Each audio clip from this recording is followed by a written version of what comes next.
நம்மளுடைய விஷன் என்னன்னு சொல்லணும்னு நான் கொஞ்சம் ஆசைப்படுறேன். எல்லாருக்கும் நிரந்தரமான வீடு இருக்கணும். ஒவ்வொரு வீட்டுக்கும் ஒரு மோட்டார் சைக்கிள் வாகனம் உறுதியா இருக்கணும். காரும் தான் லட்சியம். அதுக்கான வசதி வாய்ப்பை உருவாக்குற அளவுக்கு பொருளாதார வளர்ச்சிக்கு வழியை உண்டாக்கணும். ஒவ்வொரு வீட்டில் இருக்கிற ஒவ்வொருத்தரும் மினிமம் டிகிரி படிச்சிருக்கணும். ஒவ்வொரு வீட்லயும் குறைந்தபட்சம் ஒருத்தருக்கு நிரந்தர வருமானம் கிடைக்கணும். அதுக்கான வேலை வாய்ப்பை உருவாக்கணும். அதுக்கு தகுந்த மாதிரி கல்வியில பாடத்திட்டத்துல சீர்திருத்தம் செய்யணும். கவர்மெண்ட் ஹாஸ்பிட்டல்ஸுக்கு மக்கள் எல்லாரும் பயம் இல்லாம நம்பி போற மாதிரி மாத்தணும்.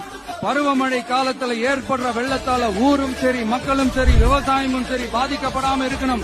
மீனவர்களோட, தொழிலாளர்களோட, நெசவாளர்களோட, அரசு ஊழியர்கள் மற்றும் ஆசிரியர்களோட கருத்து கேட்டு அவங்களுக்கான பாதுகாப்பு மற்றும் வளர்ச்சி திட்டங்களை உருவாக்கணும். உருவாக்குறது மட்டும் இல்ல, அதை செயல்படுத்தணும். முக்கியமா இண்டஸ்ட்ரியல் டெவலப்மெண்ட்ஸ்ல கான்சென்ட்ரேட் பண்ணணும்.